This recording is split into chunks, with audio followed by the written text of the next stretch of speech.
नमस्कार प्यारे बच्चों, विज्ञान कक्षा 9 में आपका हार्दिक स्वागत है। आज हम बच्चों पढ़ेंगे अध्याय 5 जीवन की मौलिक इकाई। हमारा प्रकरण है कोशिका। कोशिका जीवन की संरचनात्मक एवं क्रियात्मक इकाई है। यह इसकी परिभाषा है। बच्चों, इसको समझने के लिए पहले हम एक उदाहरण लेंगे। जिस प्रकार से भवन बने होते हैं, जितनी भी इमारतें होती हैं, चाहे वो छोटी हों चाहे बड़ी हों, सब की सब मिलकर एक इकाई से मिलकर बनी होती हैं, वो होती है ईंट। ईंटों को जोड़ जोड़ कर आप भवन बनाते हैं। उसी प्रकार से इस संसार में जितने भी जीव हैं वो सब के सब मिलकर बने हुए हैं एक इकाई से, जिसे हम कहते हैं कोशिका। तो आप एक कोशिका की एक ईंट से तुलना कर सकते हैं और एक जीव के शरीर की आप एक भवन से तुलना कर सकते हैं। इस चित्र में आपको भिन्न भिन्न प्रकार की कोशिकाएं दिखाई गई हैं। जैसे कि यहाँ पर लिंग कोशिकाएं दिखाई गई हैं। ये जो भाले जैसी सांप जैसी संरचना है, ये है शुक्राणु और ये है अंडाणु या अंडा। उसके बाद ये मसल सेल्स दिखाई गई हैं, पेशी कोशिकाएं, ये फैट कोशिकाएं हैं। इसके वसा कोशिकाएं, ये क्या हैं आपकी बोन सेल्स हो गई, हड्डी की कोशिकाएं। उसके बाद रुधिर कोशिकाएं और ये न्यूरॉन तंत्रिका का चित्र दिया गया है। स्टेम सेल्स हैं और ये इम्यून सेल्स हैं जो हमारी सुरक्षा प्रणाली बनाते हैं, और ये एपिथेलियल सेल्स हैं जो कि शरीर की बाहरी परत को बनाती हैं। बच्चों, इसकी खोज की बात कर ली जाए तो सर्वप्रथम इसकी खोज की थी रॉबर्ट हुक ने। ये जो वैज्ञानिक हैं, हुक दिया गया नाम, ये रॉबर्ट हुक हैं, जिन्होंने अपने ही द्वारा निर्मित सूक्ष्मदर्शी से 1665 में इन कोशिकाओं की खोज की थी।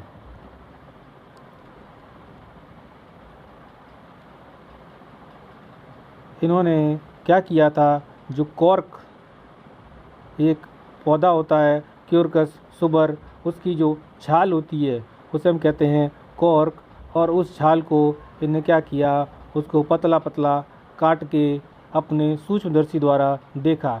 जब उन्होंने इसके अंदर झांका तो उनको पता चला कि उसके अंदर मधुमक्खी की छत्ते जैसी कुछ संरचनाएं दिखाई दी। उन्होंने उन संरचनाओं को नाम दिया क्या, कोशिका।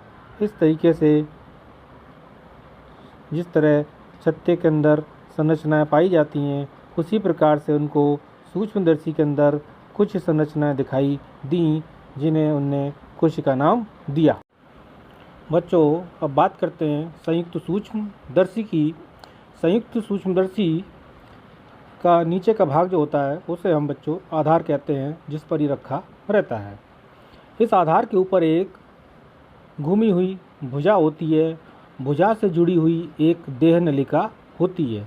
देह नलिका के अंदर एक छोटी सी पतली नलिका और चलती है।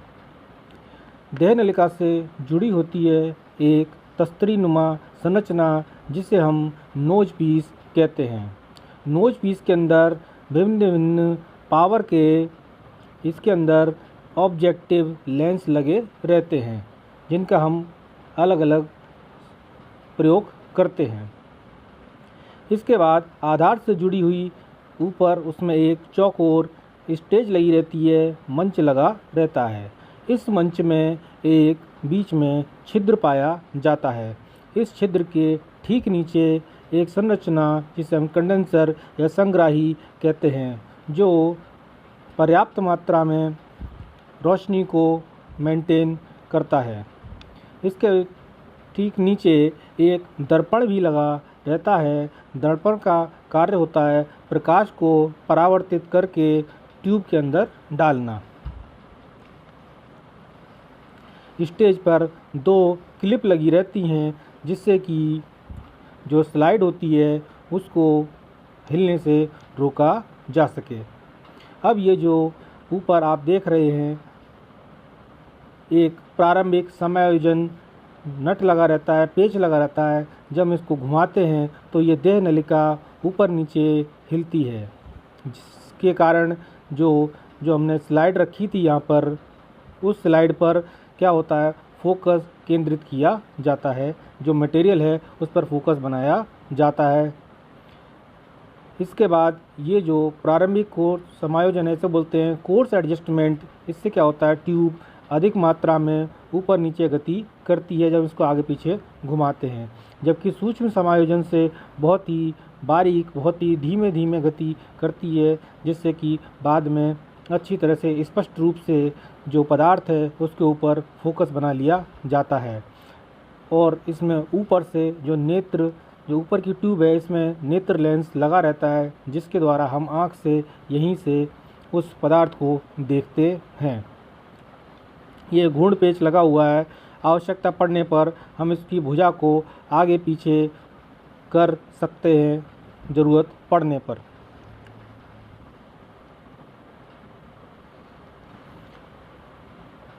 बच्चों, अब हम आपको और बता दें कि जो स्टेज है इस पर जो है एक सूक्ष्मदर्शी स्लाइड रखी जाती है। स्लाइड क्या होती है? स्लाइड एक कांच का टुकड़ा होता है रेक्टेंगुलर साइज़ का, जिसके ऊपर हम कोई भी मटेरियल रखकर देखते हैं। मान लीजिए हमने इस पर मटेरियल रख दिया और इस मटेरियल को हम ऐसे ही नहीं रखते हैं, या तो एक पानी बूंद के अंदर रखेंगे या ग्लिसरीन के अंदर रखते हैं, जिससे कि ये हवा लगकर सूख ना जाए, नहीं तो इसके अंदर हवा के बुलबुले इकट्ठे हो जाएंगे और हमको इसकी संरचना अच्छी तरह दिखाई नहीं देगी। तो पहले हम एक बूंद ग्लिसरीन या जल लेते हैं और उसमें इस मटेरियल को रखते हैं और इसके बाद एक कांच के पतले टुकड़े से इसको ढक देते हैं, जिसको हम कहते हैं कवर स्लिप। अब हमारी स्लाइड तैयार है इसको सूक्ष्मदर्शी द्वारा देखने के लिए। इसे हम संयुक्त सूक्ष्मदर्शी इसलिए कहते हैं क्योंकि इसमें कई लेंसों का उपयोग किया जाता है। अब हम बात करेंगे क्रियाकलाप 5.1 की। इसमें दिखाया गया है प्याज की झिल्ली की स्लाइड को बनाना। तो प्याज लेंगे एक, उसमें से एक हम पंखुड़ी निकालेंगे और उसको बीच में से झटके से तोड़ देते हैं। तोड़ने पर एक पतली सी झिल्ली बाहर निकल कर आती है। उस झिल्ली को पानी के अंदर डाल देते हैं जिससे कि वो सूख ना जाए, और उसका छोटा सा टुकड़ा लेते हैं, टुकड़े की रंगाई करते हैं। रंगाई करने के बाद सेफ्रन से उसको ब्रश की सहायता से स्लाइड पर रख कर और उसको देख लेते हैं। जब आप उसको देखेंगे तो इसकी संरचना कुछ इस प्रकार दिखाई देगी। इस प्रकार से आपको प्याज की झिल्ली के अंदर कोशिकाएं दिखाई देंगी। ये सभी कोशिकाएं दिखाई गई हैं जितनी भी ये, तो इस तरीके से दिखाई देंगी। इनके बीच बीच में धब्बे से दिखाई देंगे जो कि होते हैं केंद्रक। ये कोशिका और इसके अंदर छोटे छोटे ये दिखाई दे रहे हैं, ये क्या हैं? केंद्रक हैं। बच्चों, अब तक हमने क्या सीखा कि कोशिका की खोज रॉबर्ट हुक ने 1665 में की थी। इन्होंने कार की पतली काट को काटकर अपने सूक्ष्मदर्शी द्वारा देखा, लेकिन वास्तव में उन्होंने कोशिका न देखकर कोशिका भित्ति देखी थी। जो उनको दिखाई दिए थे मधुमक्खी के छत्ते की तरह, वो कोशिकाएं थीं।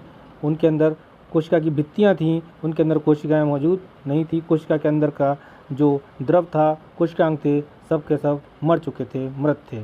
इसके बाद जो है 1674 ईस्वी में लीवेनहॉक वैज्ञानिक ने सबसे पहले उन्नत सूक्ष्मदर्शी के द्वारा तालाब के जल के अंदर जीवित स्वतंत्र कोशिकाओं को देखा। इसके बाद बच्चों, कोशिका के अंदर बीच में एक केंद्रक पाया जाता है। उसको सबसे पहले देखा था रॉबर्ट ब्राउन ने 1831 में। इसके बाद कोशिका के अंदर एक द्रव भरा रहता है जिसे हम बोलते हैं तरल पदार्थ। इसको वैज्ञानिक पुरोकंज ने 1839 में नाम दिया, क्या? जीव द्रव्य। इसे बोलते हैं अंग्रेजी में प्रोटोप्लाज्म। फिर दो वैज्ञानिक एम स्लीडन और टी स्वान, इन दोनों ने मिलकर एक सिद्धांत प्रतिपादित किया जिसे कहा गया कोशिका सिद्धांत। इन्होंने बताया कि सभी जीव कोशिका से मिलकर बने होते हैं और कोशिका जीवन की क्रियात्मक एवं संरचनात्मक इकाई है। इसी बात को और आगे बढ़ाया वैज्ञानिक बिरचो ने 1855 में।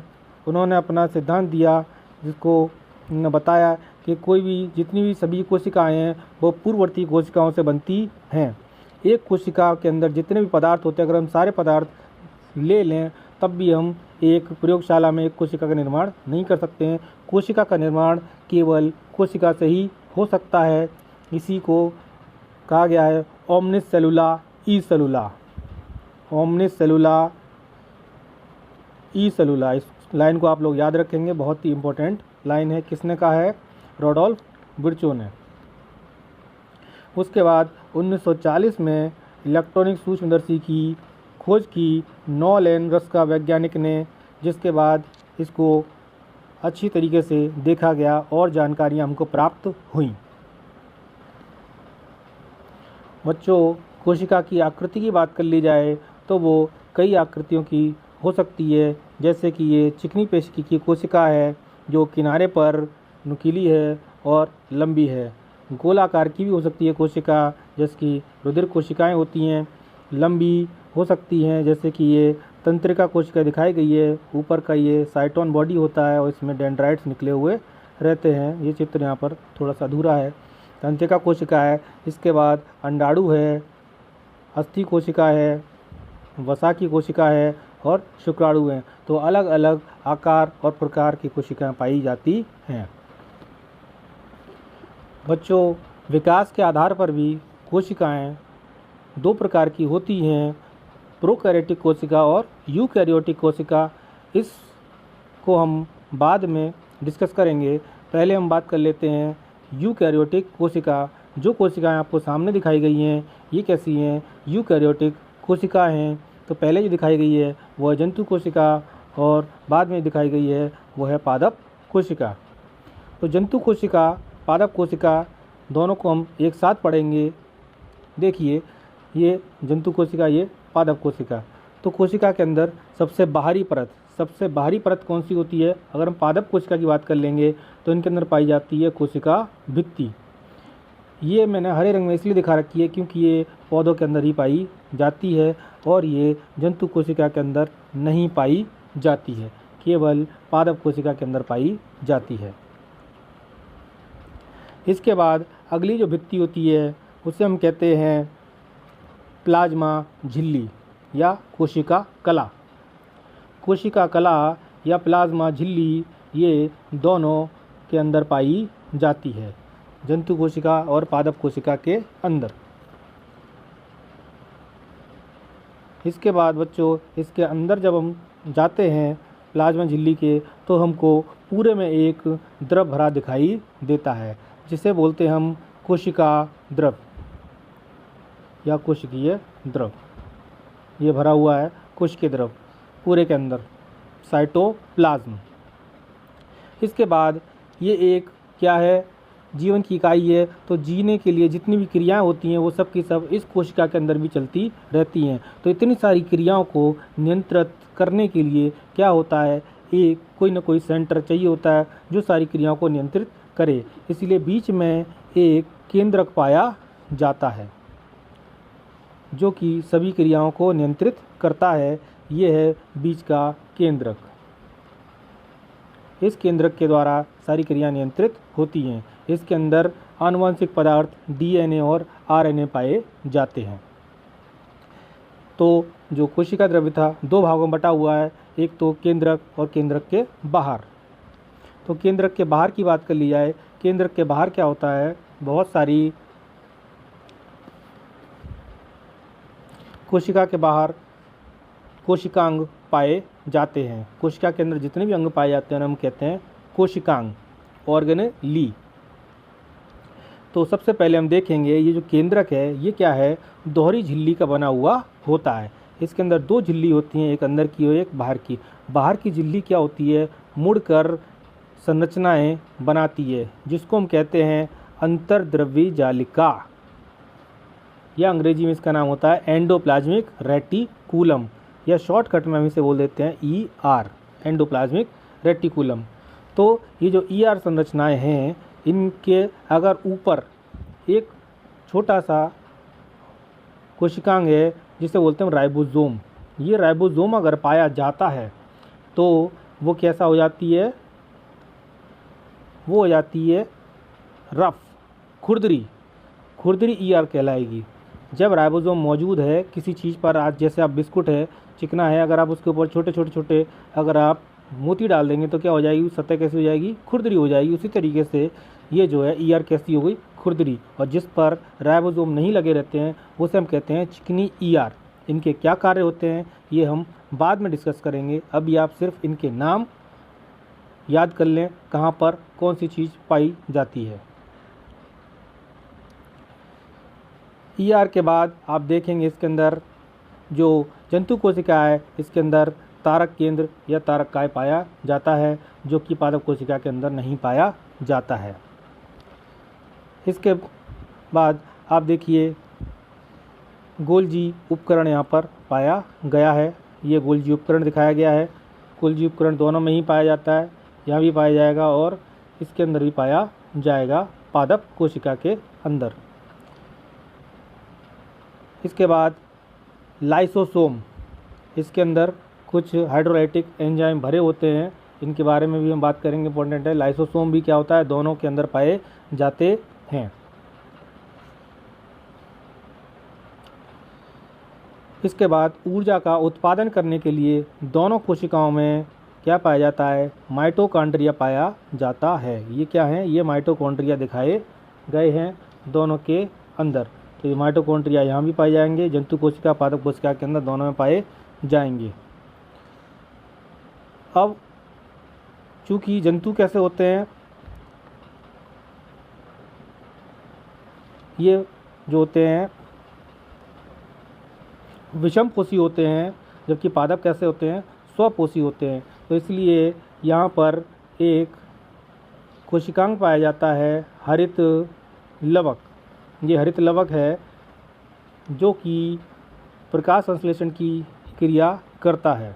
इसके अंदर ग्रेना मौजूद होते हैं, उन ग्रेना या थाइलेकॉइड के अंदर ही प्रकाश संश्लेषण की क्रिया होती है। तो पेड़ पौधों में ये मुख्य अंग पाया जाता है, जबकि जंतुओं में नहीं पाया जाएगा।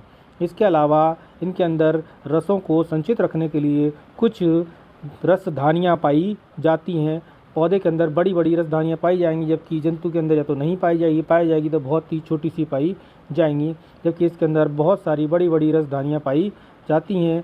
शुरू में इनको देखा गया था तो ये खाली बैग की तरह दिखाई देते, इसलिए कुछ किताबों में आपको इनका नाम रिक्त का भी पढ़ने को मिल जाएगा। तो ये था बच्चों जंतु कोशिका और पादप कोशिका दोनों के बारे में जानकारी मैंने आपको संयुक्त रूप से दे दी है। दोनों के अंतर आप लोग याद कर लें, डिटेल में हम आपको आगे बता देंगे।